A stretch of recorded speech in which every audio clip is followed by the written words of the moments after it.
Welcome to Chris Parkin Shooting Sports. We've got another scope here from Sportsman Gun Centre, and this is the Element Optics Theos, one of their finest scopes, one I really enjoy using. Now this one's got the APR 2D reticle, it's first focal plane, and it's all mil, so absolutely to my preferences there. Now, if we open this box up, the magnification rating is a 6:36, so that's a 6 times zoom ratio, and it's because it's 56mm objective lens to let plenty of light coming into that tube, making the most of all those magnification factors, the mechanics involved in the long range capability of this scope. So what's in the box? Number one, reticle guide. This is the APR 2D reticle, gives an excellent idea of exactly how it works and whether it's going to suit your eyes or not. Some people like the busier reticles, some people like the clearer reticles, but essentially with it being first focal plane, that means that all your clicks on the scope, either windage or elevation, will match the subtensions represented in the reticle perfectly, regardless of magnification setting, regardless of distance. It's all about the angles. So that's the reticle guide there. Tells us a little bit about the mil scale, the 0.2 milliradian divisions, extensive holdover dots, numbered markings, tapered bars and illumination. Now tapered bars refers to sort of the external bars which kind of draw your eye towards the centre. So when you've got the magnification dialed lower and the reticle is of course smaller, well it still diverts your eye and your attention towards the centre of the reticle picture and the field of view. And that is a superb factor because combined with the other thing that's mentioned here, illumination, that makes the reticle so much more versatile for every condition and every use, because if you do happen to use it in scenarios where you want a bit more field of view and you drop that magnification down to 6 power, it means that you will not lose the reticle, which will inherently become smaller because you can turn up the illumination, the tapered bars draw your eye to the centre, and it just gives you a win-win situation, to be honest. So we got an Element Optics sticker here, Element Optics instruction manual. This will go through all the factors about the scope, including setting it up, most importantly how to operate the ocular eyepiece focus, how to operate side parallax, how to operate the turrets. It also shows us there is an additional throw lever, so you can add that to the magnification ring to speed up changes in magnification. So all the things, factors are covered in here, but let's have a look at it physically in my hand. There's a 3-inch sunshade there. I don't think we'll be using that just at the moment because it's December and there's not really much going on sunlight wise in an awkward position.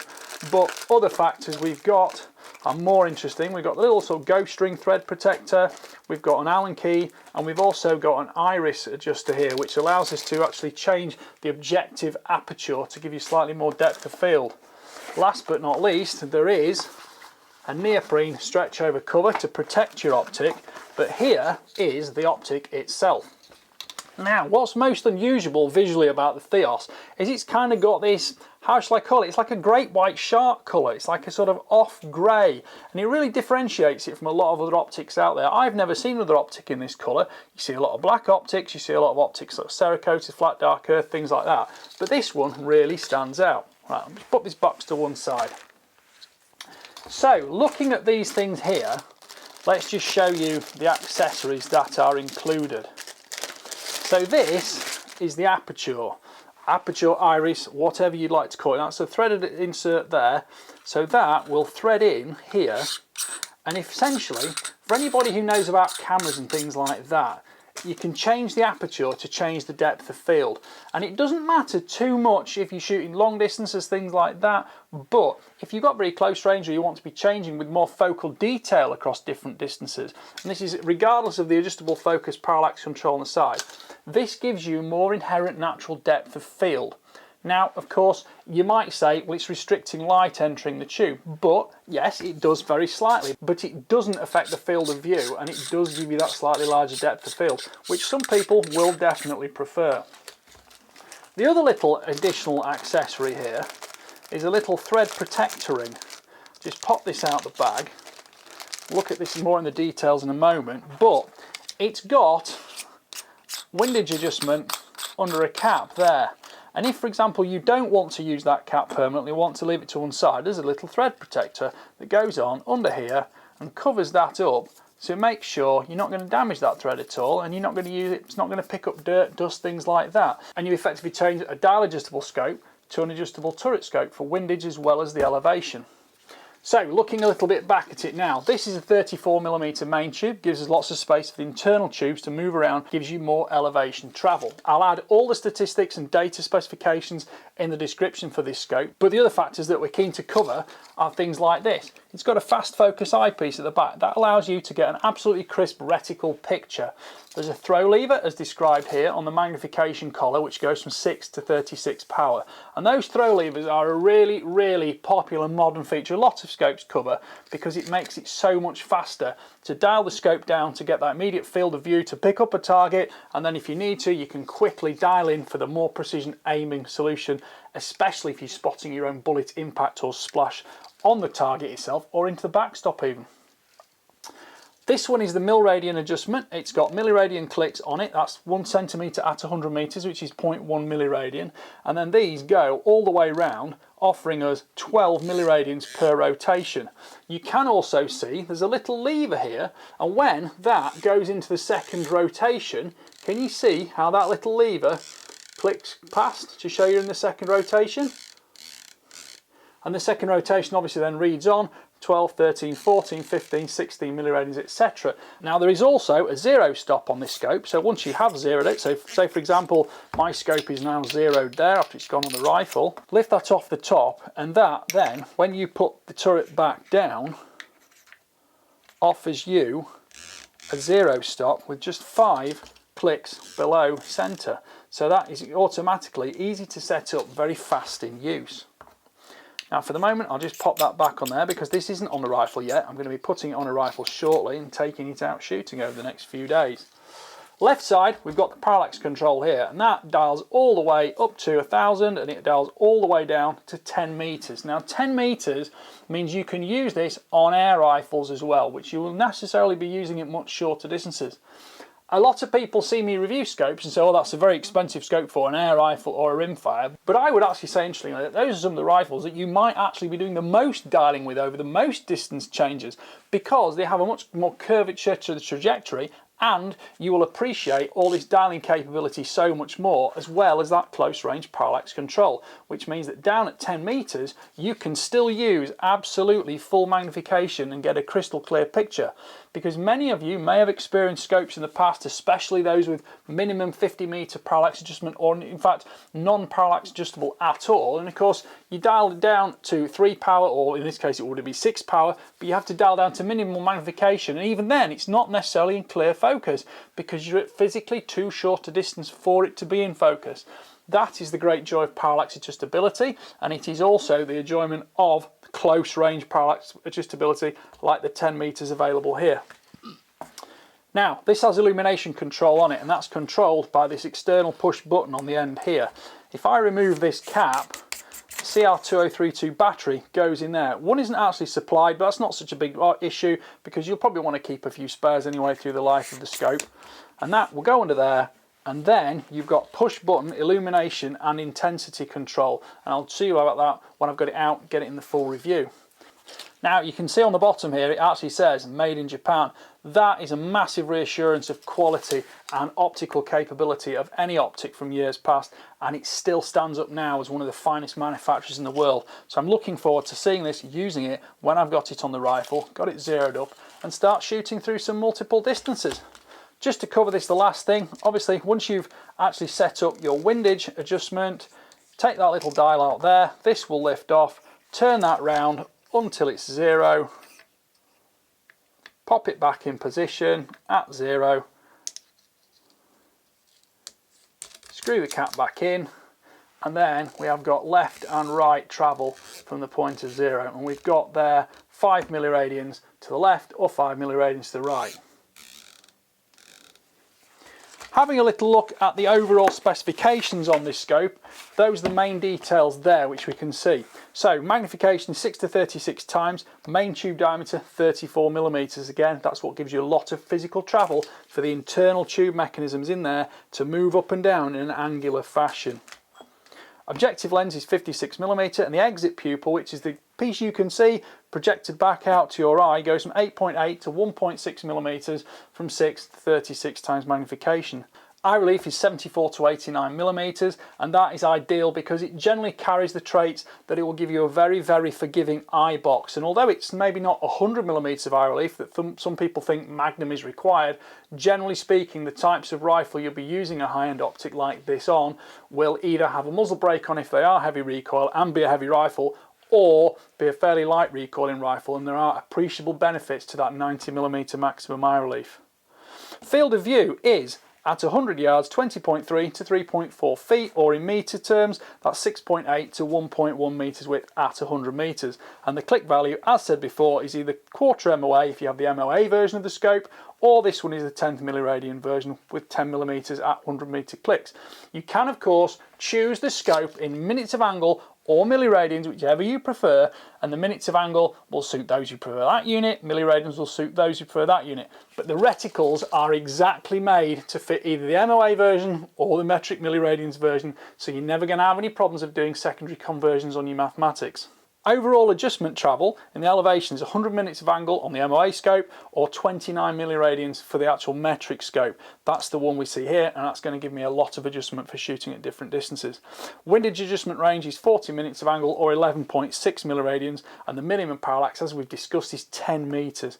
Overall length is 377 millimeters. Overall weight is 1,035 grams, which does reflect it's quite a large scope, primarily for target use, or it might make a superb long-range varmint as well. But generally speaking, anywhere you want precision, 1,000 grams is the starting point for the premium optics you need, because it reflects the mechanics within, the durability of the mechanics within, the material used for those mechanics and their longevity, and also the fact you've got premium glassware inside to give you the greatest optical picture, the finest resolution, and again that long-term durability, because you will be changing distances on this, changing magnification on this, moving the parallax around. You will be making use of that glass to the extreme. It's not quite the same as a hunting scope, which doesn't get that much dialing adjustability, and although they do prefer absolute premium low light capability in terms of light transmission factors, this is the kind of scope where you will be shooting all day long, many hundreds of rounds in certain scenarios.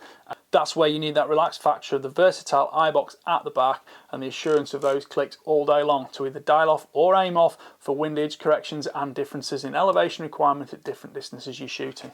Right, I'm going to put this on a rifle now. Let's go shooting.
It was interesting to note that with a very low incoming sun position, which would normally promote light problems, I didn't experience any chromatic aberration issues.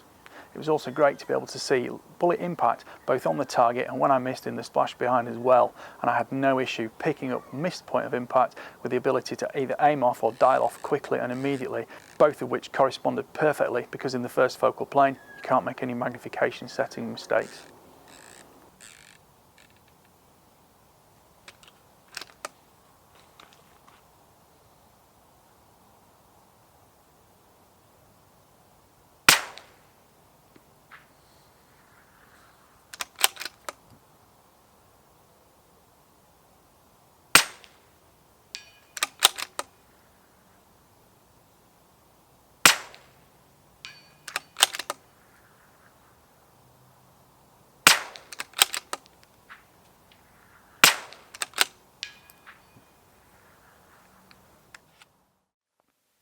Well, I've had the scope through Christmas and I've been out shooting it. Interestingly, I've had some very challenging weather conditions because I've either been blighted by fog or had some quite challenging low sunlight coming in straight toward me on some of my targets. So it's given me an opportunity to push this rifle scope in quite a short space of time, more than I often would, and I'm actually pleased to say it's come out very well. Now, I like the fact you've got the neoprene cover. It keeps it totally protected and it stops it getting marked and scratched. This one is the sort of shark grey colour. It is available in black too, and don't forget you can have it in milliradians or minutes of angle. Because this one was in milliradians, I was able to use all my confirmed data. Interestingly, I was having a lot of trouble ranging my targets because of the foggy conditions, but when I'd got my range finding done and all my corrections dialed in, I did find the scope very easy to get on with. Now, this scope is quite expensive. It's £2,223, so it's a serious purchase, but with it being Japanese made, it's got beautiful optical quality and I'm very impressed using it. Now, particular factors I like that when you're setting it up and zeroing it, you don't need any tools. As I showed you before, you've got this lovely rotation indicator here, which tells you instantly when you've gone into the second rotation. But in terms of setting it up, when it's initially zeroed, all you have to do is take that cap off there, lift this off and position it back down at the zero marker, and that automatically, without any tools, gives you your zero stop with -5 clicks available, and it just makes it so easy to set up. And if you do ever have to change ammunition, and especially I go through a lot of rimfire ammunition, I'm often re-zeroing, I'll often change between supersonic, subsonic and regular standard target speed, and it gives me the opportunity just to set it up so quickly and easily. And that's one of the reasons I like rimfire so much, because I find it tests and challenges the optical and tracking capability of scopes so much, because you can just go backwards and forwards between distances as much as you like and you get that great feedback. Now, the parallax adjustment on the side, it's smooth, it's easy to use. I like the fact you can go down to 10 meters. I didn't use that on the rimfire, didn't need it, but I was liking it a lot when I was out sort of 250, 300 meters, and I was able to get a really fine picture on screen. And of course that coincided perfectly with the crisp reticle from the fast focus eyepiece, which once set up was fine. Now, the eye box at just over 90mm did give me a versatile capability. You can see it's quite spaced forward on this rifle as it is, but I shoot from multiple positions, prone and a lot from the tripod or from into barricades, and I did find it easy to get that set up so that I never found myself troubled by vignettes or anything like that because I was too close or too far away from it. Illumination control on the side, it's quick, it's simple, it's easy to use, and you get a nice reticle picture without it blowing out or giving you too much red kind of light spill into it. It was very difficult to photograph because of the external light conditions. I've done the best I can, but I don't think any photograph of a reticle ever really truly shows you how good it is. And I will say that this is absolutely crisp and sharp for my eyesight, and my eyesight is not as good as it used to be, so I can definitely recommend this scope for people who haven't quite got the eyesight they used to have when they were a little bit younger, because it gives you that visually relaxed environment, which is one of my most rarely used compliments to give an optic. A visually relaxed environment basically means I've come away from using it, I don't feel any eye strain, I don't feel any discomfort, I don't feel as if all those muscles in my eyes have been working too much to get the best from it. And I can genuinely say the Theos has been one of those optics. 34mm tube gives you lots of versatility in terms of rings. You haven't got to worry about different mounting problems. You've got lots of space in front and rear of the saddle to make sure you can get your eye relief set correctly. And of course it gives you that massive amount of elevation and windage that you may well need for competition circumstances. I like the throw lever on top. You can see on video I'm able to quickly wind down, find my targets, wind up, zoom in and get those precision shots away. Given the fact the light conditions were difficult, that was even more appreciable than normal, because I wanted to be able to just knock it right back to 6x magnification, get my line of sight instantly and then wind it up sort of midway for standing shots, and if I do any prone shots I was able to go up to 36 power. Now it's interesting to note that between the magnification settings you don't really notice the eye relief moving that much, which is nice, because 10 years ago if you zoom the scope in and out a lot you'd find a big movement in the eye relief. You don't get that here, and it's also interesting to note there's no tunneling or anything. If you drop it down to the lowest magnification you get full field of view, highest magnification, it's totally in proportion. I do like the finish, and I think the grey colour would probably show more if you were to leave skin dust and things like that on it, but you're not doing. I think I'd personally go for it in the black just because I just like black. Some people think it matches the stock on this rifle. I wasn't quite so sure quite on that one, but it's by the by anyway. It certainly makes the Theos have a bit of a visually distinguished feature that shows everybody what you're using, and you can kind of easily see what you're promoting if you are wanting to promote it. Now that collar on the outside, if you take the parallax all the way down, the parallax will lock out and you can undo the cap from there, but not a problem at all. And you can put your CR2032 battery under that for the illumination control. There isn't an auto off, but I like the fact that you've got that fast press capability to change the illumination setting, switch it on, long hold turns it off, and of course, like I said, it's not spilling light at all. And with it being first focal plane, when you are down at 6 power, you can turn that illumination on, especially in low light conditions, and you get a nice small reticle that will be suitable for you to rear mounted night vision or anything like that as well. Right, I hope you've enjoyed watching that review. Please like, subscribe, comment, click the notification bell and keep track of my regular uploads. Thank you for watching. Bye for now.